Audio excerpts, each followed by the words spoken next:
Right, ake sikubingelele sikwamukele sawubona igama lami ngingumfanelo uPhenyi Bheshu ngingowakwaDzanibe isibongo saphina ke futhi ke siyakubingelela sila endaweni ke yase Germiston uqeda ukwethula ke inkulumo yomkhandlu udolobha umeya womkhandlu udolobha waseKuruleni umhlonishwa uNkosindiphile Dr Xhakaza njengoba ke silapha nje nathi ke siyaqinisekisa ukuthi ke ngabe izinto zihamba kanjani ngifuna ukuthi ke ngigijime ngibone ke kunombiko la ngifuna ukubona ukuthi ke ngabe kwenzakalani sikwazi ukuqhubeka bakwethu siyazi ukuthi ke kunengozi eqedwe kwenzeka lapha ya endaweni ke yasewelamlambo endaweni ke yaseThembisa amaphoyisa akakhona endaweni ke sigameko nabemboni yamatekisi Telta uyiThembisa Local Taxi Association nabo ke bakhona ngale ya kuyona ke indawo yesigameko sokwazi ukuthi singene kabanzi kulolu daba kodwa ke okwamanje ngifuna ukuthi ke senze kanje sikwazi ukubona ukuthi ke la ngabe kuhamba kanjani. Mbukeli lapha ekhaya Murimomoga ke tshepa gore sa dutse le rena gona go la Thembisa online, and yes, we are still live go tsogona ka mo la Germiston Council Chamber mo ile gore the executive mayor of Ekurhuleni ile go yena Nkosindiphile Dr Xhakaza was expected gore a deliver yona a state of the city address, and he's almost done, of course, and now we wanted to hear the reactions from the people who are here to hear the speech, and one of them ke yena the premier of Gauteng Ntate Panyaza Lesufi Hoi Hoi Ntwana Sekasi 1632, and let's hear what he has to say before we continue to others.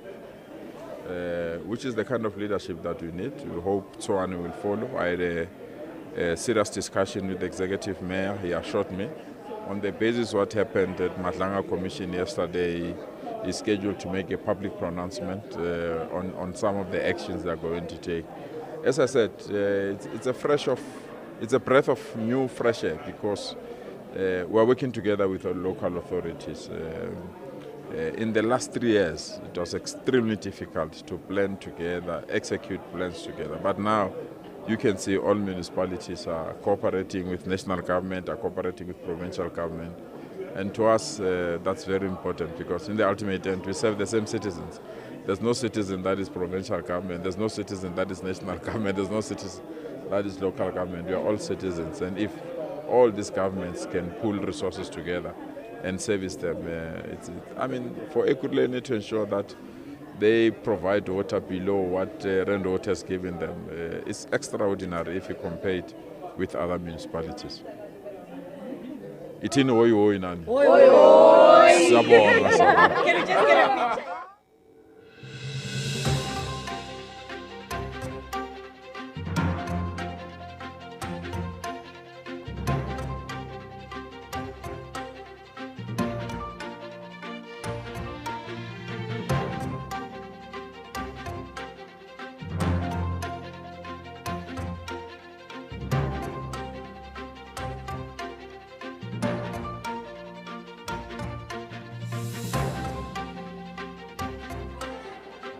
Right, ake siphinde ke sikubingelele sikwamukele bakwethu ke sila ngizama ukuthi ke ngiye ngale ya ku Tebogo Maunatlala olapha ke ngezansi sizwe ukuthi ke mhlambe ngabe kwenzekani noma ngabe kuhamba kanjani la sikhona sila ngaphansi komkhandlu udolobha waseKuruleni. Right, ake ngithathe ke intambo ngiye lapha ya phansi sibone ukuthi ke ngabe kwenzakalani mhlambe nami ngizokwazi ukuthi ke ngibajoyine sikwazi ukulekelelana ngale ya ngaphansi ngibone ukuthi ke ngabe isimo sihamba kanjani okwamanje Tebogo ma ukuthi ke ungilalele, over to you.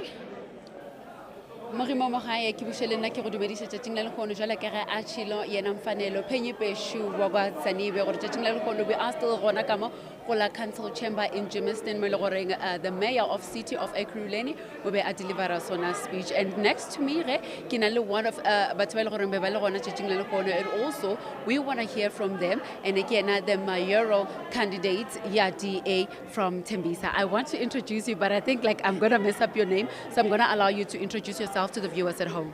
All right, good day to all the viewers at home. My name is Katuchero Rasingwane. I am the mayoral candidate for the DA in the city of Ekurhuleni. Ekurhuleni. I really just want to start off by saying, sending my condolences to the family of the late Mpoma Fole, and to say that may his soul continue to rest in peace. This is an individual that was an employee for the city of Ekurhuleni whose life was taken for daring to do his work diligently. And I think coming from the state of the city, in the city of Ekurhuleni, in a municipality wherein corruption is actually the case study across the country, it's happening a lot. I think the mayor's speech was truly overwhelming. And so I really just want to start off by sending our deepest condolences and saying that we will continue the fight and we will continue to ensure that we continue from where he left off. Just to start off from the mayor's address, I think it was truly underwhelming. In a city wherein we are dominating in terms of the platform like the Madlanga Commission, in a case where the lack of service delivery across the entire city, there isn't any services that is taking place, services like your roads, infrastructure, water, electricity. I think that listening to him without taking accountability or any accountability whatsoever was truly underwhelming.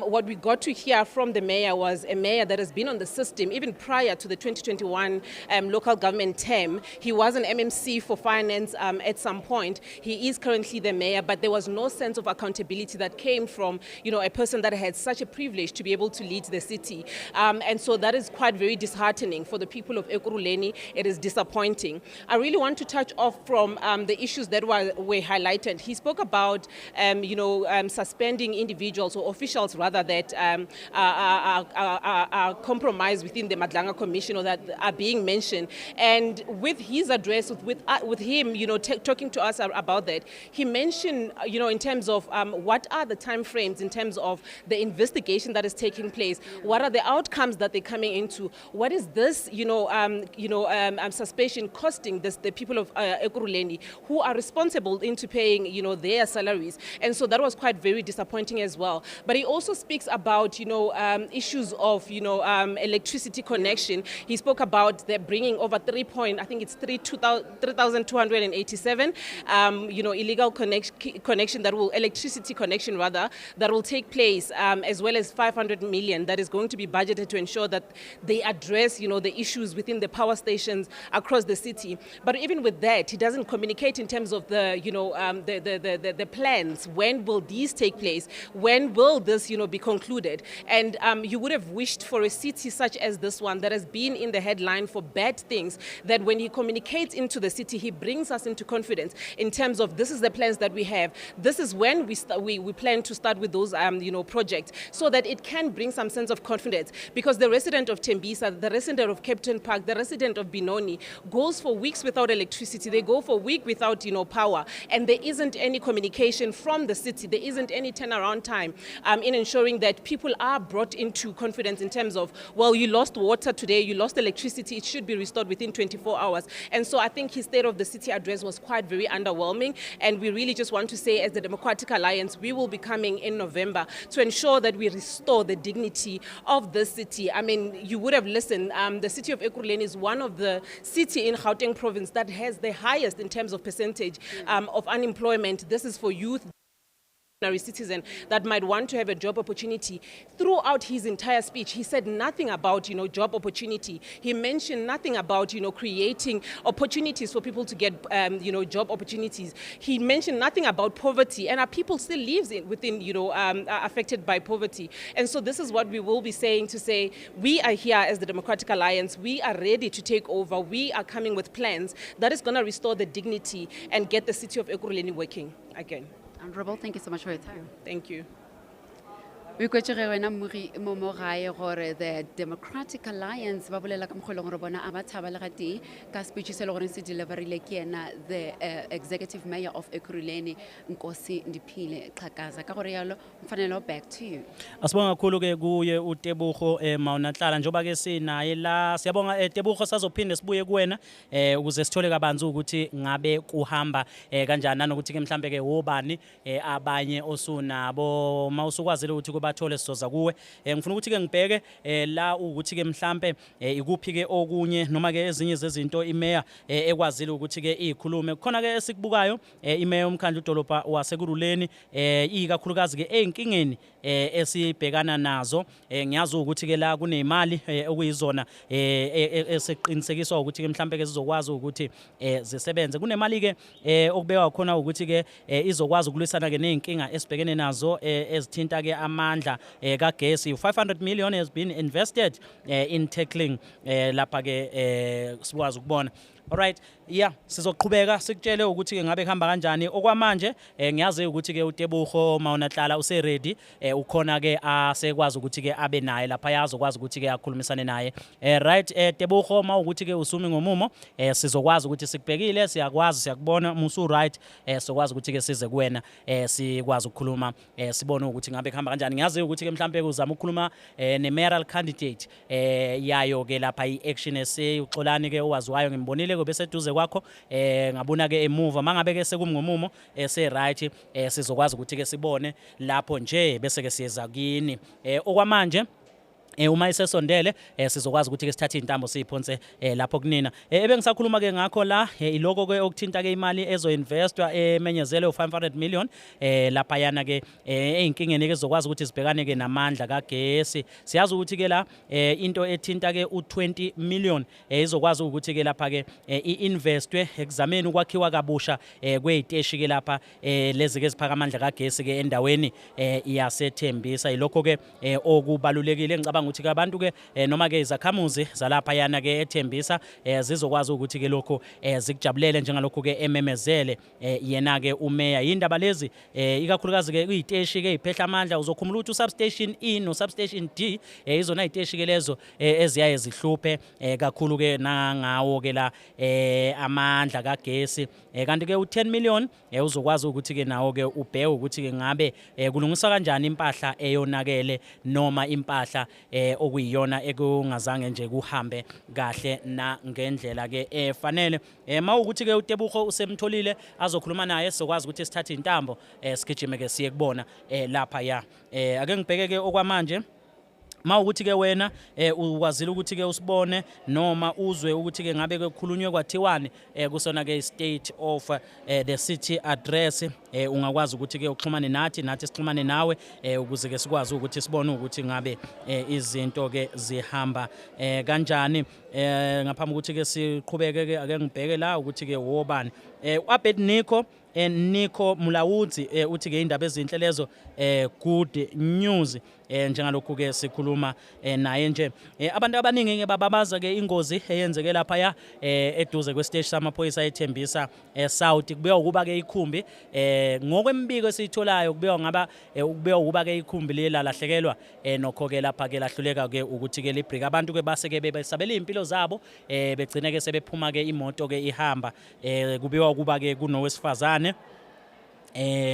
ekubiwa ukuba ke uye wagcina umuntu ke olahlekelwa impilo yakhe kodwa ke indaba ke lezi eqhubekayo okudaba ke nathi sililandelayo ngiyabona ka abantu bababaza uthulisile Phophi Sibanyoni uLuyanda Msomi uRefile Mahasho uRefile Teresa uNkosinathi uSiphiwe baningi nje abantu abababaza uthando oludidi ubani ke omunye la uTayiza yeah kuningi ke bakwethu ke la kanti ke uthi ke omunye ke kunabanye ke abantu besifazane nabo ke abebe lapha nokho ke baningi nje abantu abaphawulayo kulona ke lo daba kanti ke singaqinisekisa kube ukuba ke kunabanye abantu besifazane abagcine ke bethola ke ukulimala kambi ngalesi sikhathi ke kwehla noma ke kwenzeka yona ke lengozi bese kuba nabantu abadlalayo sithi sikhuluma into ezibalekile umuntu angena athi udayisa ugesi angazi ke ngempela bafethu kuyaye kuhambe kanje hey wemadoda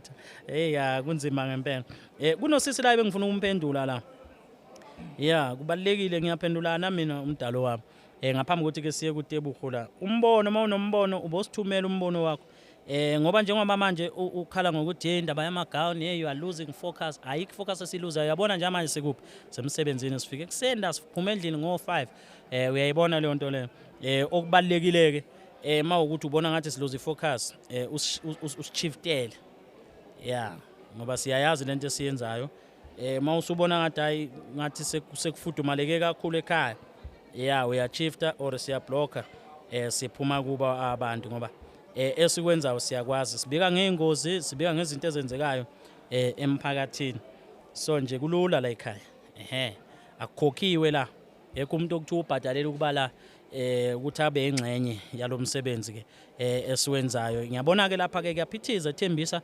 bayasithinta ke kuningi ke okwenzekayo nabantu ke abasifonelayo ngayo ke lengozi eyehlile lapha ya right angazi ke kuhamba kanjani bayawina la ngezansi mhlambe ke or kusanodaba olusekhona sokwazi ukuthi sibheke sibone ukuthi ke ngabe ke kuhamba kanjani kwazise ke eziningi nezintatheli ake senze kanje siyabuya.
Right ake siphinde ke sikubingelele sikwamukele sawubona igama lami mina ke ngingumfanelo uPhenyi Bheshu ngingowakwaDzanibe isibongo sakaza bukhoma siseJimistini ke la sikhona ngiyazi ke intatheli yomsakazo uTebuko Mawunahlala ukhona lapha phansi sizama ukuthi ke siphinde ke sibuyele kubona ngiyabona ke kuyaphithiza ziningi nezintatheli kuyizona ezifuna ukwazi ukuthi ngabe kuhamba kanjani ngiyababona ke nabo abe Economic Freedom Fighters bakhona sobheka ukuthi ke wobani ke sinabo sigcina ke ngokuthi ke sibathola igama lami ngingumfanelo uPhenyi Bheshu ngingowakwaDzanibe Isibongo mawukuthi ke ubusilalele State of the City by the Mayor nanokuthi ke uzizwa kanjani wena ke njengomuntu olapho ke endaweni ke yasethembisa ngibuka ke uTebuko Mawunahlala ukhona lapha ya mhlambe ke mawukuthi ke uzobe ready so vele sithathe intambo siye kuye sibone ukuthi mhlambe ngabe khona yini anaye Tebuko ngicabanga ukuthi ke mhlambe ke ukhona onaye lapho mina nawe singakwazi ukuthi ke sithathe intambo silethe kuwena over to you. Okay, mfanelo angiphinde ngibuye ngibulise ababukele emakhaya and I must assure you ukuthi right now we are still waiting for yena uNkululeko Dunga who's just busy with other things right now and also we'll be talking to the mayoral candidate yayo Action SA uXolani wakwaKhumalo. So for now mfanelo I would like to tell you ukuthi they are still busy with something else but we are going to cross live back to you until baba khona. Okay sibonga kakhulu ke kuyena ke uTebuko Mawunahlala njengoba ke sihlezi naye ulapha phansi thina silapha ezulu uzokwazi ukuthi ke akhulumisane nabo abe EFF kanjani neAction SA sizokuthi ke ngabe kuhamba kanjani. Right ake ngigijime ke ngiyobheka ukuthi ke wena la ukhona ngabe ukuphina nanokuthi ke kwenzakalani usizwa kanjani i-State of the City address inkulumo yeMayor uyizwa kanjani njengoba ke kuthiwa ke u20 million uzokwazi ukuthi ke uinvestwe kuze ukulungisa indaba ke nezinkinga ke zikagesi endaweni yaseThembisa wena uzizwa kanjani? Right, ngicabanga ukuthi ke uTebogo usemi ngomumo uzokwazi ukuthi ke akhulumisane ke naye ke uXolani wakwaKhumalo okuyena ke uwayo ke iAction SA. Tebogo mawukuthi ke usumi ngomumo, ngiyabona umfishane man, hey. Yeah, kunzima impela. All right, over to you Tebogo. Okay, ngiyabonga kakhulu Mfanelo. Ngiphinde ngibingelele babukele emakhaya, and of course he needs no introduction. He's one of our own. Uyena mayoral candidate yayo Action SA Xolani wakwaKhumalo. Namhlanje besikuyona the State of the City address. Ushilo umeya wethu ispeech sakhe, and I want to hear your thoughts. State of the City address. Mina lento khulunywa umeya ngizwa. Because the real state of the city is that our people at Tembisa, they are struggling. Our people in Mikukwini, they are suffering. The reason why there was a Tembisa unrest is because of people are not being served. Service delivery is not done. At Tembisa and other places like Atong, people are not feeling safe. Number two, you can't say you have improved your IT. Ekbenabantu, they are being built incorrectly. As a result, we have people fighting, closing Itrat, Bashisana Mataya. You can't say the AMPD is getting stabilized. We still have Abante Tembisa Bafagama Pum Gate to protect themselves. So we are living in an unsafe environment, yet people are sugarcoating things, saying things like, we are doing well. Now we will be giving Abanti Zindlu. Yes, they are giving Abanti Zindlu. There are people, we know very well, there are people that are selling these RTP developments. As things are about 100,000, we know that very well. The people that have applied for assistance from 1996 and 1997, they don't have houses till today. So we can't listen to the fake state of the city address. When we know our state in the city. The real state of the city is that people are suffering, people are not getting services, and people are living in a crime scene. That is why there's this political instability. And all of that was done by the coalition government between the ANC and the EFF. The EFF cannot come forward. They were part and parcel of what happened. That is why the pioneers of the administration, those were the times when those people were in government. And they cannot come here and claim as if but we do welcome the outroll of our security guards, cleaners and waste workers. Permanent. As Action SA, we were in the forefront of this thing. We've engaged with them and we've made sure that it happens. We pressed the mayor and we pressed the city manager that this is what we want and this is what we want to stand for. So we are very happy that people are going to get permanent jobs. It shows good. Should we come into administration as Action SA, people will get employment. People will receive what they need to receive. It's going to end. And Xolani, one of your strongest points is you are more into crime, right? That's your strongest point. And something that they were raising inside the house, that is Indaba ya Mpomafula. I know it has touched the whole country and Tembisa. So your thoughts on that? The mismanagement and that resulted in the death of Mpomafula. And as the Action SA, we are standing with Umden Wakamafu. As the Action SA, we will use our resources also to get into the bottom of this. Because I know what investigation is part of my strong points. I'll definitely find out what happened. And we know which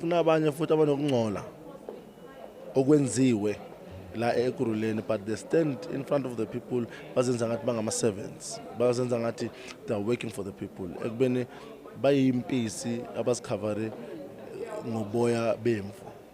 So we will definitely get to the bottom of it, and we want to see justice.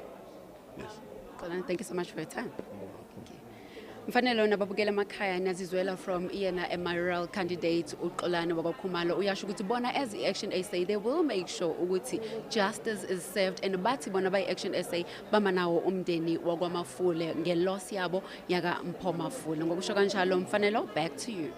Sibonga kakhulu ke Tebogo sazokwazi ukuthi ke sibuye size kuwe sibone ukuthi ke ngabe kuhamba kanjani njengalokho ke ukhona ulapho nje asikubingelele ke sikwamukele mawuthi ke usandula ukungena la ikakhulukazi kuyona ke iThembisa online khumbule ke uyena ke sinaye uTebogo Maunatlala lapha yaphansi njengalokho ke siqhubeka nathi ke sikhona la sokwazi ukuthi ke sibheke ukuthi ke ngabe bakhona yini abanye abaphethe ake sijike ngapha bese ke siyakwazi ukuthi siqhubeke nazo izindaba.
Right ake siphinde ke sikubingelele sikwamukele sawubona igama umfanelo uPhenny Bheshu ngingowakwaDzanibe isibongo. Right ngifuna ukuthi ke ngigijime ngiye lapha endaweni yaseThembisa ngibone ke ukuthi ke mhlambe abantu bathini ikakhulukazi njengalokho ke sibone push them our next mayor of Ekurhuleni kusho ke ubani la uNash Pirates ngicabanga ukuthi ke Pirate ngicabanga ukuthi ujabulela ke uXolani Khumalo Simbarashe Chingware uthi I'm happy to see yeah kushuthi ke bayajabula ke ukubona ke yena ke uXolani wakwaKhumalo khumule ke inkulumo ke ethulwe ke esizweni noma ke emphakathini walapha ke eThembisa yona ke imeya yomkhandlu udolobha waseKurhuleni umhlonishwa ke uNkosi Ndiphile Dr Xhakaza njengalokho ke silapha nje siyakwazi ukuthi ke sibheke ukuthi ke ngabe kuhamba kanjani igama lami mina ke ngumfanelo uPhenny Bheshu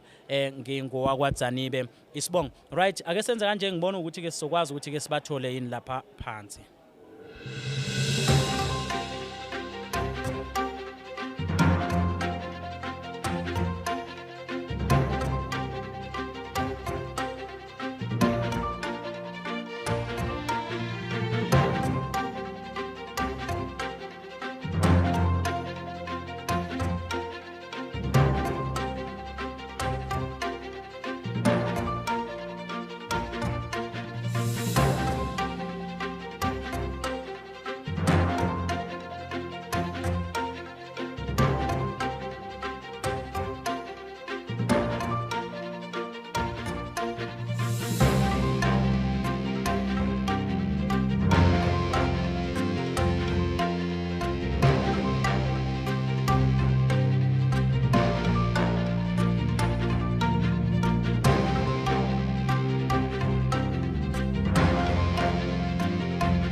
State of the City Address umeya ke womkhandlu udolobha wasekuruleni umhlonishwa ke uNkosi Ndiphile Xhakaza ya ngiyabona ke khona ke abakuzamayo zama ukuthi ke sibalance la kwazise ke amaqembu kezombusazwe ahlukahlukene zama ukuthi ke sibone ukuthi ke ngabe wobani ke abanye esibatholayo okwamanje ngifuna ukuthi ke siyobheka sikhumbuze kunengozi ehliye lapha yana ke emgaqweni wasethembisa uBrian Mazibuko Drive kubekwe nengozi kubiya ukuba ke owesifazane ke akasekho emhlabeni kuyona ke leyo ngozi ngalokho ke esikutholayo sizama ukubona ke ukuthi ke mhlambe ngabe ke siyawina yini la nabamaqembu.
Right njengamanje ke sizothatha ke intambo siyiphonse ngale yana ke kuyona ke intatheli uTebuho mawunahlala ngifuna ukuthi ke nje mhlambe uzoyivala asithathe asibeke asichazele ukuthi ikupha kuzwile kule nkulumo nezinto ke ezenzekayo.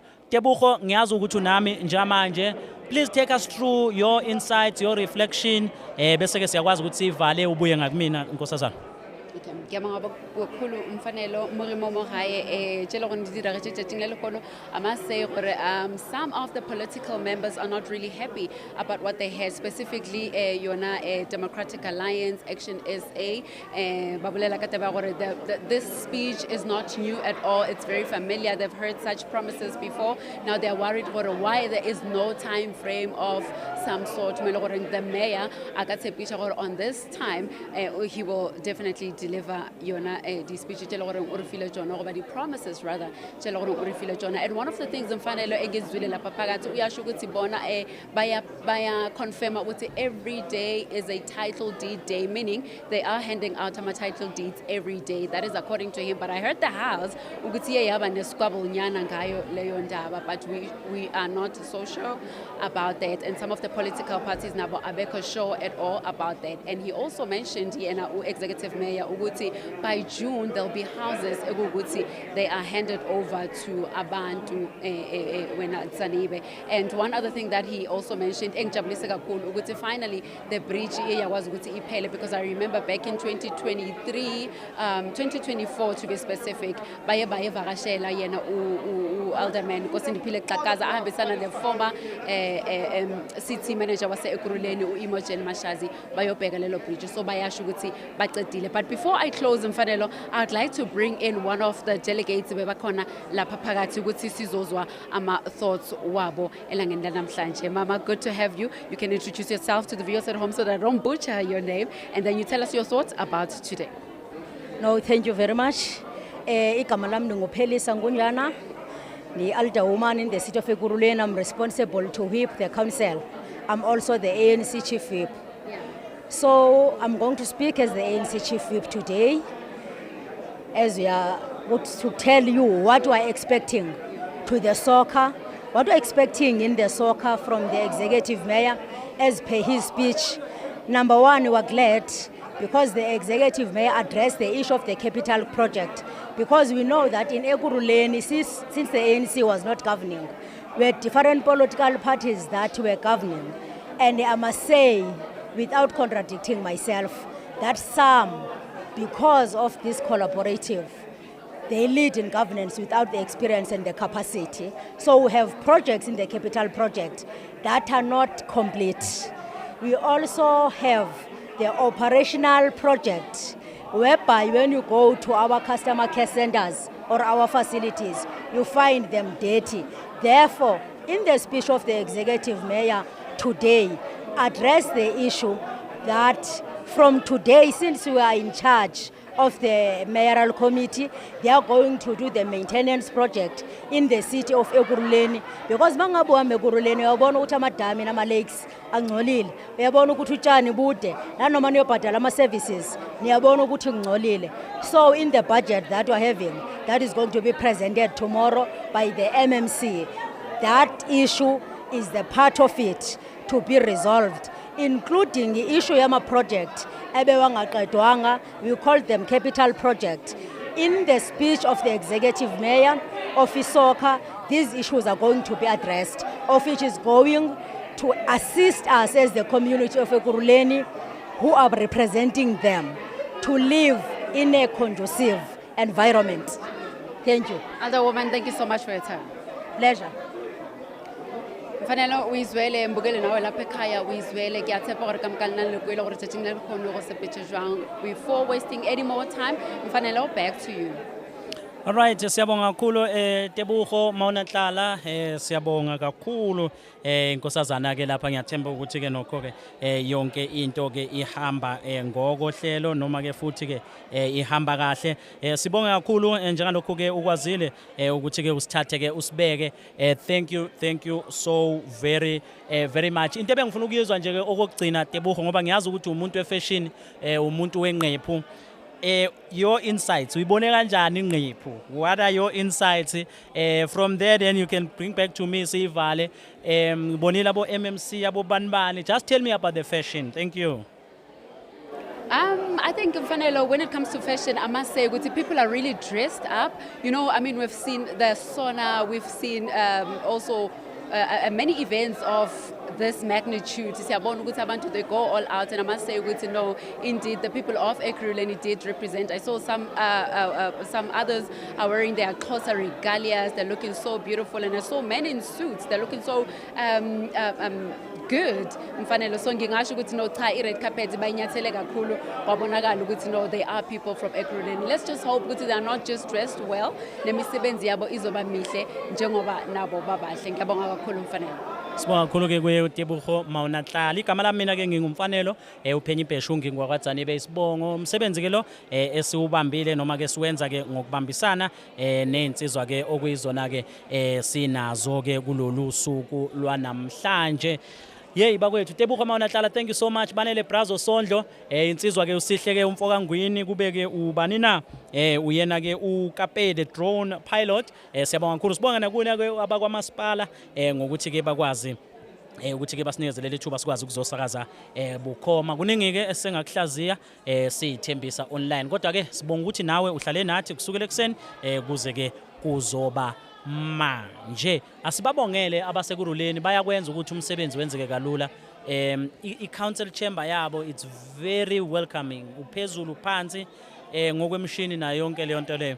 Mhlawumbe abafethu esisebenza nabo bayazosho kakhulu futhi ne-council chairman noma i-legislature yaseGoli nayo kakhulu. Igama Mfanelo Phenyi Bheshu ngingowakwaDzanibe isibongo bakwethu ke bezingakho izona indaba okuyizona ke bese kuphathele zona kulolu suku lwanamhlanje.